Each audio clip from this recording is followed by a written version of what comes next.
have lemonade, of course, as adults would have the champagne, and then you'd have the finest of food refurbished. Just before Concorde came back into service, they revamped all the planes. They put, because of the Paris crash, they put a Kevlar into the wings, which is a bulletproof and a fireproof substance. That was to try and stop any. Yes, absolutely. Video. Oh my goodness, look at the fun. Oh, yeah. At least they're not moving. You okay? Yep. While you were flying on Concorde, you'd be watching these signs as well, because the signs will be displaying the height and the speed that you were travelling at. When you were travelling at Mach 2, you'd be going twice the speed of sound, and you'd be travelling at 1,350 miles an hour. I don't want to take a picture of you. It's almost 3 times faster than what you fly in a holiday jet. You'd be travelling at 60,000. 2 seconds, I'll make this quick.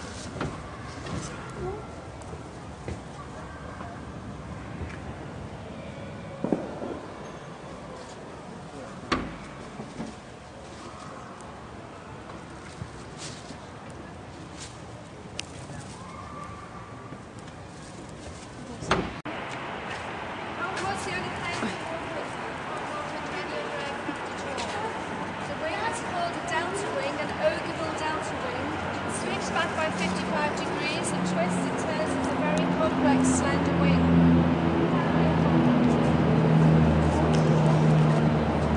Now you're right underneath that. You can't normally go under planes, as I said, but above us here are the fuel tanks. There's 12 fuel tanks above us here, and there's one in the rear. She holds 26,500 gallons of fuel, and she will use 6,000 gallons in 1 hour. So it's a lot of fuel to use. She can only fly for 4.5 hours. So say you were going to Barbados or somewhere, it would take 4 hours in there.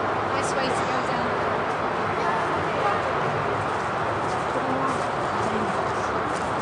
Okay.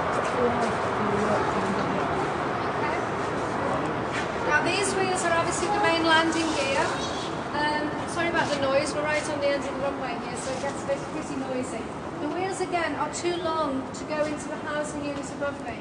2 panels will come to the middle, and this time they come inwards. They don't go forwards, they come inwards. But again, they have to be squashed up to be made shorter. They get retracted upwards. Okay. The tyres themselves, those tyres cost £1,800 each to renew. The ones at the front cost £1,300, and the one in the rear also has to be charged £1,300. And that was 7 years ago that we know of the prices. So I don't rightly know how much it would be today's prices. The fan's in the middle of the wheel, that's there for a reason. When Concorde lands, she lands at 190 miles an hour. It generates an awful lot of heat, so they have to keep the brakes cool and they have to keep the inside of the wheel cool. If you want to come down here, the engines on either side are Rolls-Royce Seneca Olympus 593s. They're very, very powerful engines, and they take off with 38,000 pounds worth of activated thrust in the engine. So believe me, when you're on that plane, you're not pushed into your seats well and truly from the G-force. It's a wonderful feeling. Come through. This is the exhaust where the afterburner comes through. Afterburner, in other words, is fire that comes out of the fire. As you look outside of the engines, all our engines and everything on the plane is cold. Nothing's been taken off other than hydraulics and the seatbelt.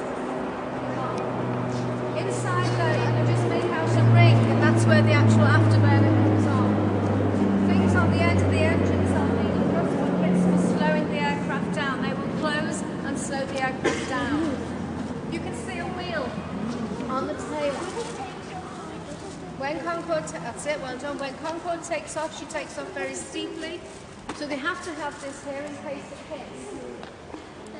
If it hits, all this is a fuel tank. Because when Concorde takes off, fuel is brought to the back of the plane to give her weight for taking off. It then gets taken back forward when she's landing. Very, very high tail, as you can see where the tail goes.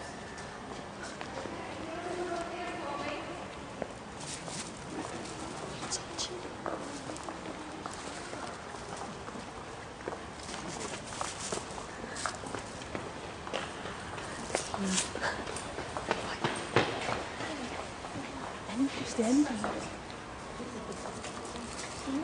Okay, if we can see above here, just No, above me, is what danger. looks like a tiny spirit level on the edge of the wing. These are the navigational lights on each end of the wings. You know the red and green lights you see on the wingtips of planes? Just see it there above me. Concorde hasn't got a wing deep enough to hold a light bulb. The light bulb is way back into the wing, and it's sent through by fibre optics. Now in 1969 we didn't have fibre optics as we have today, so again that technology was well ahead of our time. The brakes on Concorde are carbon fibre anti-skid brakes. They are standard on every plane today, so again that technology is being used today. She has she's a first fly-by-wire aircraft, so she has two analog computers that talk to one another. Today's planes all use that principle for their fly-by-wire. So the technology as well. Right everybody, the Concorde's nose at the moment is in a flying position. As you can see the line from the window down, the nose would normally be drooped. And the reason they droop it is to help the pilot see where they're going. No other reason. She can't fly with the nose down at all. When she takes off, she's on this angle. When she lands, she's on this angle. If they droop the nose, they have a better vision, and that's all that it's drooped for.